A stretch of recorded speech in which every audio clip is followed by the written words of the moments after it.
Alors salut Seb, merci d'avoir accepté de venir sur la chaîne Histoire de roue et de raconter ton parcours de motard. Ouais, bah salut Joe, c'est moi qui te remercie surtout de m'avoir contacté, c'est cool. Est-ce que tu peux nous parler brièvement de ton parcours, ton lien avec le monde de la moto et comment tu as découvert cette passion pour la bécane? Ouais, bah moi c'est tout simple, c'est un peu comme tout le monde, c'est une passion de gosse. Quand je voyais passer les bécanes et tout, je dis oh là là, je dis qu'est-ce que c'est beau, et puis au final, je me suis dit pourquoi pas, hein, me lancer dans l'aventure. Et tout simplement, bah, j'ai passé mon permis. Ça a été un peu plus simple que prévu, parce que j'avais un peu peur de tout. Mais voilà, je me suis lancé et en un mois ça s'est fait. Après j'ai acheté la bécane et là c'est la liberté. Là. Et donc ça fait depuis combien de temps que tu... Ah, là ça fait 3 ans, 3 bonnes années maintenant que je roule en Harley. Donc la question, ta première moto, c'est celle qu'on voit? C'est celle qu'on voit. Ah, ok. Et donc pourquoi les customs? Bah, j'étais tout le temps fan dans le mode du custom. J'étais vraiment, je faisais de la photo, je faisais dans le monde américain et tout. J'ai toujours été fan, quoi. Et c'est vraiment la moto qui me correspond, le monde qui me correspond. Et ça m'a fait rêver depuis tout petit. Je vois qu'elle est rutilante comme celle dans d'autres vidéos qu'on a pu déjà partager. Ouais, exact. Ouais. C'est quoi tes tips à toi alors pour avoir une bécane toujours Ah, bah ça c'est, comme vous l'avez vu dans les photos, dans les vidéos précédentes, on ne peut pas sortir avec une bécane qui n'est pas propre. Ça fait partie de la sortie encore. La première chose qu'il faut faire, c'est prendre le chiffon et pour être bien dans sa tête, une bécane propre et profiter à fond de la sortie. Et tu penses quoi des avancées technologiques dans le monde de la moto? Aujourd'hui, on voit qu'il y a beaucoup d'électronique, beaucoup de choses. C'est quoi ton avis là-dessus? Bah, j'ai pas trop d'avis personnel parce que j'ai jamais roulé d'autres motos que celle la mienne. Mais bah, j'ai peur que ça enlève, comme les voitures, je pense que ça enlève la vie de la moto. C'est quand on prend une Harley, pour les gens qui roulent en Harley, ça vit, c'est une moto qui vit. Après les autres, je ne peux pas trop non plus en parler parce que j'ai pas trop d'expérience sur d'autres motos. Ouais, voilà.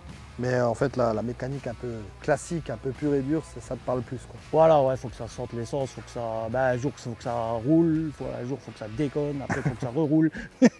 Voilà, tout à fait. Bah, depuis que tu roules en bécane, est-ce que tu as des anecdotes à partager, des histoires qui te sont arrivées ou des super expériences? Est-ce que tu as envie de nous en dire? La première expérience, c'est quand tu roules ta propre Harley, et quand tu arrives à ça depuis tout petit et que tu as ta propre Harley, je peux te dire que sous ton casque, c'est inexplicable. C'est entre toi et la bécane et tout ce qui s'est passé et le passé que tu as eu personnellement. Et tu te dis là t'es bien. Ouais, le rêve accompli, quoi. Le rêve accompli et tu n'as pas besoin de beaucoup plus pour être heureux dans la vie en fait. Ouais. Et tu as eu des défis à affronter justement, alors vis-à-vis de ta bécane ou vis-à-vis de ta conduite en bécane? Est-ce qu'il y a des choses qui t'ont paru au début difficiles aujourd'hui avec le recul ou... Non, franchement non. J'avais un peu peur, comme tout le monde, hein, de me lâcher dans la nature avec ma propre moto. Parce que quand tu es auto-école, mais quand tu es propre moto, finalement, comme on dit, ça coule de source, quoi. Ouais. Tu ne te poses pas la question, tu roules et tu roules. Avec le temps, ah ouais, tu t'y fais. on gagne en expérience. Et voilà, puis, tu gagnes en expérience. Bon, après, voilà, il faut faire aussi un peu attention parce que l'expérience veut dire un peu moins concentré.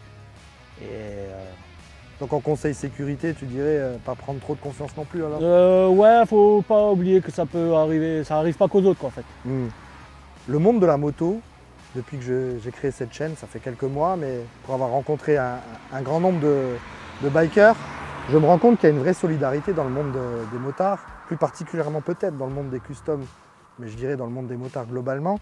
Est-ce que toi, tu veux partager une histoire ou des choses qui te touchent par rapport au monde de la moto dans ce domaine-là, de la solidarité? Ouais, c'est vrai que dans le mode de la moto, du custom, c'est vrai que moi, je ne suis pas gros bricoleur en mécanique et tout. Et il y a 2 personnes, dont quelqu'un que tu as récemment... Jérémy, voilà, de HD Addict, et un autre pote, si je peux lui faire ciao, c'est Emilia.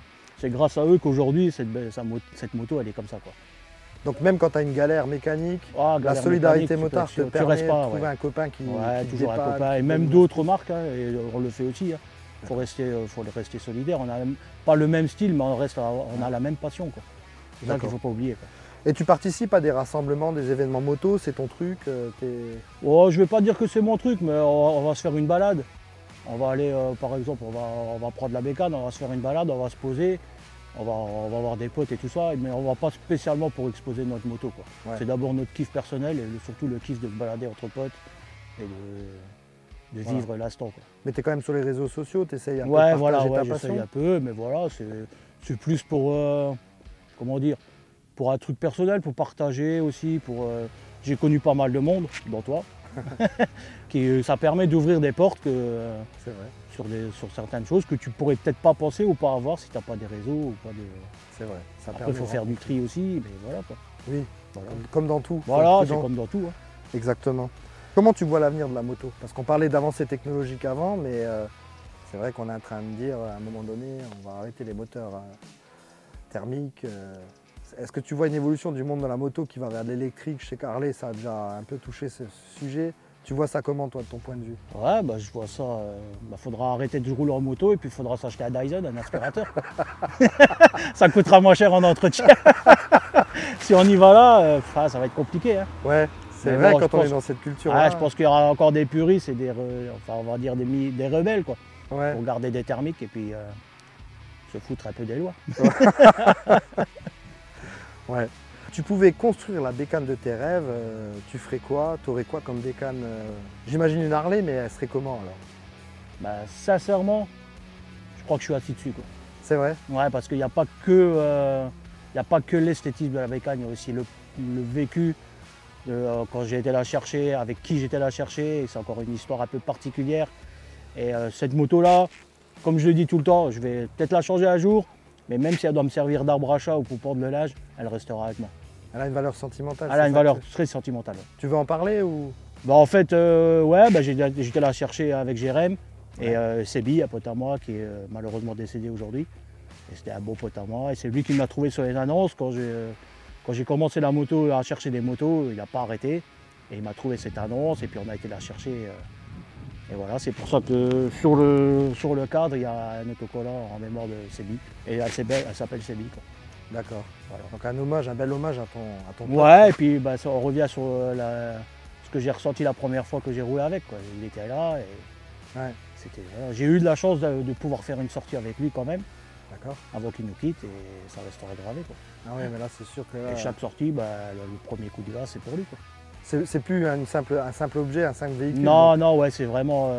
il y a des tripes là-dedans, quoi. Donc, ouais, des choses. ouais, c'est pas un objet pour rouler, pour zoner, c'est sentimental, quoi. Voilà. Ouais. Et ça me va bien comme ça, c'est cool, quoi. Donc la moto de tes rêves, c'est celle sur laquelle tu es assis.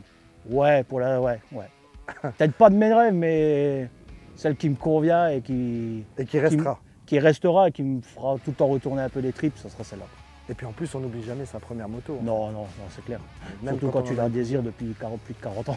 C'est vrai, c'est vrai. Ah quand ouais, la ouais. passion a été longue à mettre en œuvre. Ouais, elle concrétiser. était longue à mettre en œuvre, on m'a mis avec plaisir le pied à l'étrier. Et voilà, quoi. Et puis, ouais, c'est cool, quoi. Aucun regret. C'est vrai. Aucun regret. Bah, ce que je voulais rajouter, c'est faut toujours croire en ses rêves, quoi. On revient toujours sur la même chose, les rêves, mais faut pas vivre avec des regrets, faut vivre avec des rêves, quoi. Faut se donner les moyens d'y arriver, et puis pas avoir peur de se laisser aider. Il n'y a pas de fierté à avoir. Comme j'ai dit, hein, s'il n'y aurait pas Jérém et Emilien, la moto elle serait jamais comme ça, elle serait encore peut-être stock ou bien elle aurait peut-être des modifs. Parce qu'en mécanique, je ne touche pas assez pour faire. Faut des connaissances, il ne faut pas se lancer non plus.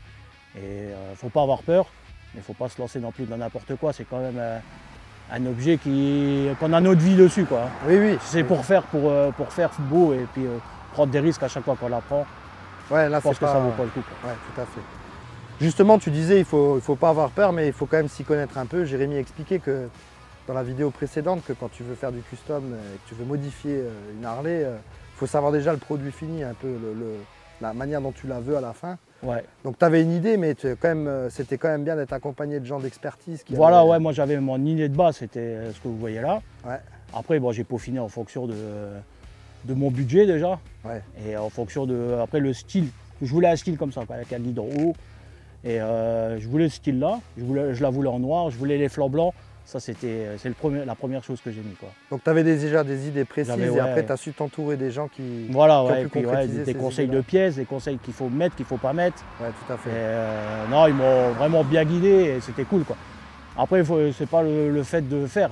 Ils étaient là pour me guider, mais il ne faut pas les laisser faire. Il faut mettre la main à la pâte. Et c'est comme ma première vidange, on me l'a montré. Et après, c'était parti, quoi. Ouais, Après, Jérém, il m'a épaulé. Il était avec la bière au-dessus, quoi. C'est toujours sympa, Bah un ouais, c'est soutien toujours- moral ouais, la mécanique, c'est toujours sympa. entre copains. Ouais, non, c'est... Ouais. Et puis qu'est-ce qu'on peut te souhaiter alors pour la suite maintenant, Seb? Ben moi, qu'est-ce qu'on peut me souhaiter? Ouais. Ben, de continuer à vivre et ma passion avec des gens qui m'entourent et puis pas se prendre la tête surtout. Ouais. Bah écoute, on va te Et souhaiter voilà. ça alors. Et puis on va souhaiter de se revoir. Ah bah avec plaisir. Ouais. De toute façon, je pense qu'une fois que on est passé sur la chaîne Histoire de Roue, on fait partie de la même communauté. Ah ben là, je crois qu'on a signé. Ouais, c'est clair. J'espère qu'il y en aura encore beaucoup Ah comme bah, toi avec qui plaisir. auront envie de raconter leur parcours. Bah, bien En tout cas, sûr. je te remercie parce que c'est toujours sympa de partager et de pouvoir échanger autour de la moto. Et puis ça donne envie peut-être à d'autres aussi de partager ça, de faire. Et Ouais, bien sûr, qu'ils n'hésitent pas, quoi. C'est vraiment un bon moment. on traumatise personne. hein, Ah t'as non. vu. Puis Puis j'ai bon. pas eu peur. Non, ça Non. va alors. Bon, écoute, bonne continuation. Bah, je Et te puis, remercie à toi aussi. Bien sûr, comme d'habitude dans les vidéos, on va un peu te filmer en roulant, on va apprécier le bruit, on va Ouais, apprécier bah, avec les plaisir. images, puis on va faire ça On bien. va essayer de pas tomber alors. Ah ça non, hein, pas question. hein. Ok, ciao. Ciao.